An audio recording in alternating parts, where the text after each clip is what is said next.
Bismillahirrahmanirrahim. Assalamualaikum warahmatullahi wabarakatuh. Alhamdulillah kita jumpa kembali dalam Syiar Ramadan tahun 1447 Hijriah di channel YouTube Agrianita IPB University. Hari ini kita akan melanjutkan kisah Nabi Muhammad SAW yang diuji keimanannya oleh Allah Subhanahu wa Ta'ala melalui hinaan dan ejekan dari orang-orang Quraisy, di mana diantaranya datang dari orang-orang terdekatnya, seperti Abu Lahab, yang tidak lain adalah paman kandung Nabi Muhammad SAW. Hinaan dan ejekan tersebut tidak hanya menimpa kepada para pengikutnya, namun juga menimpa kepada keluarga Rasulullah sendiri. Bagaimana Nabi Muhammad SAW menghadapi semua ujian tersebut? Mari kita simak kisahnya di episode kali ini dengan judul Dahsyatnya Keimanan. Pada suatu ketika, Abu Thalib memanggil Rasulullah dan berkata, "Muhammad, orang-orang Quraisy kembali datang padaku dan mengatakan, 'Wahai Abu Thalib, engkau adalah orang terhormat dan terpandang di kalangan kami. Oleh karena itu, kami meminta baik-baik kepadamu untuk menghentikan keponakanmu itu. Tapi tidak juga engkau lakukan. Ingatlah, kami tidak akan tinggal diam terhadap orang yang memaki nenek moyang kita, tidak menghargai harapan-harapan kita, dan mencela berhala-berhala kita. Suruh diam dia, atau kami lawan dia hingga salah satu pihak nanti binasa." Abu Thalib memandang wajah ponakannya lekat-lekat, hampir seperti memohon, lalu kembali berkata, "Jagalah aku, nak. Jaga juga dirimu. Jangan aku dibebani dengan hal-hal yang tidak dapat kupikul." Rasulullah tertegun. Beliau tahu pamannya seolah sudah tidak berdaya lagi membelanya. Pamannya hendak meninggalkan dan melepaskannya. Sementara itu, keadaan kaum muslimin masih lemah dan belum mampu membela diri. Namun semua diserahkan pada kehendak Allah. Rasulullah bertekad untuk terus berdakwah. Lebih baik mati membawa iman daripada menyerah atau ragu-ragu.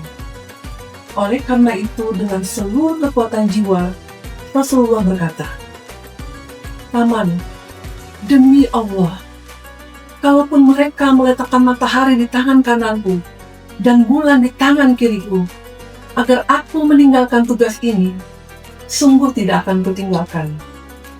Biar nanti Allah yang akan membuktikan apakah kemenangan itu ada di tanganku atau aku binasa karenanya." Begitulah kedahsyatan iman Rasulullah. Abu Thalib sampai tertegun dan gemetar mendengar tekad keponakannya itu. Rasulullah pun beranjak pergi sambil menitikkan air mata.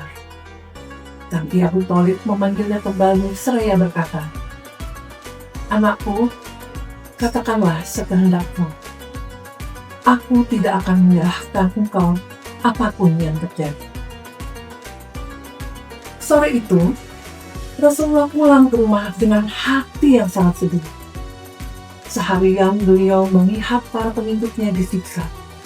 Betapa berat penderitaan orang-orang muslim saat itu. Khadijah lalu menghampiri suaminya tercinta.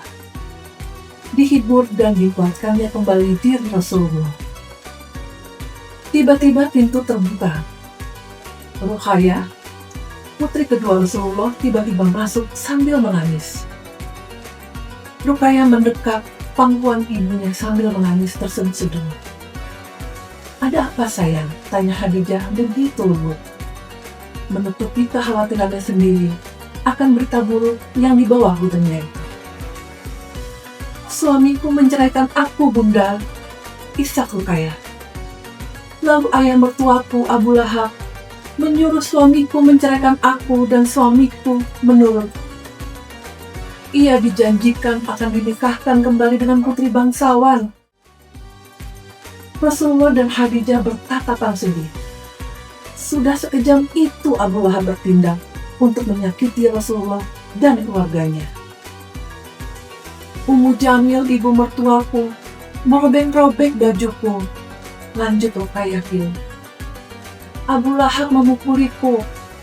Abu Lahab, Ummu Jamil, dan suamiku Utbah bersumpah tidak akan menerima lagi kehadiranmu selama ayah masih tetap mendakwakan Islam. Seberapapun tabahnya Khadijah, akhirnya air matanya menitik juga melihat putrinya yang kini menjadi orang terusir. Dengan lembut, Rasulullah memeluk putrinya itu dan menghapus air mata di bibirnya.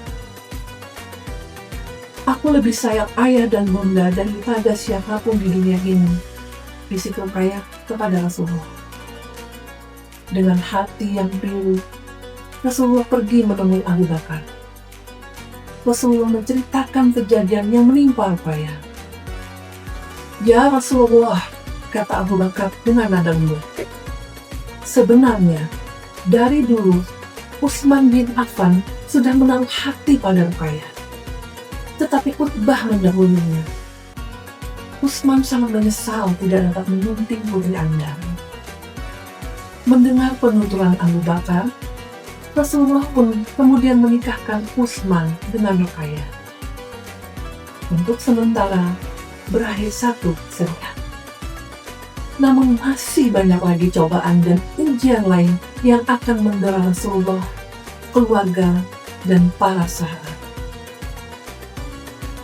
Gangguan Ummu Jamil dan Abu Lahab semakin menjadi-jadi. Setiap kali Rasulullah SAW berjalan untuk menemui para pengikutnya, setiap itu pula beliau menemukan duri-duri bertebaran di jalan. Perlahan dan berhati-hati, Rasulullah SAW melangkah agar duri tidak menembus kakinya. Namun, hampir setiap kali pula dalam keadaan itu, kotoran dan batu melayang ke arah beliau. Suara tawa melengking terdengar jika Rasulullah SAW tengah sibuk menghindari lemparan batu dan kotoran. Sambil menghapus kotoran yang melekat di pakaian, Rasulullah menoleh ke arah suara tawa. Ummu Jamil dan Abu Lahab kelihatan begitu menikmati penderitaan Rasulullah SAW.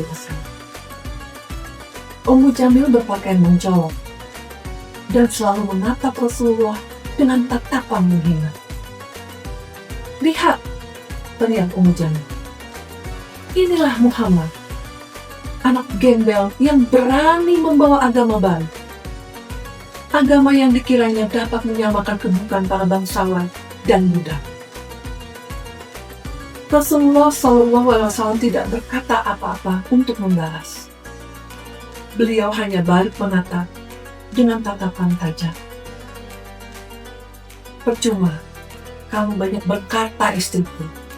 Telinganya sudah tuli, sumur Abu Lahab. Hei para budak, lanjutkan kesenangan kalian.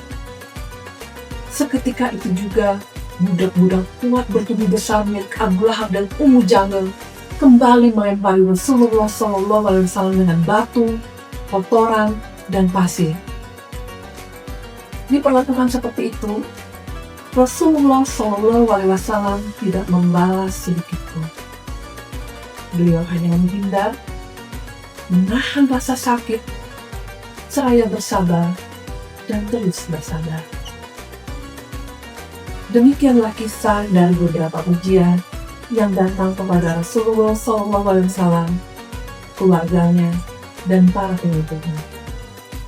Bagaimana kelanjutan kisah perjuangan para pengikutnya seperti Bilal bin Rabah yang berasal dari kalangan budak, Khalid bin Sa'id, dan yang lainnya? Kita tunggu kisah berikutnya pada episode mendatang hanya di channel YouTube Adrianita IPB University. Terima kasih sudah menyaksikan kisah Rasulullah pada kesempatan kali ini. Semoga bermanfaat dan bisa menjadi pembelajaran bagi kita semua. Barakallahu fikum. Assalamualaikum warahmatullahi wabarakatuh.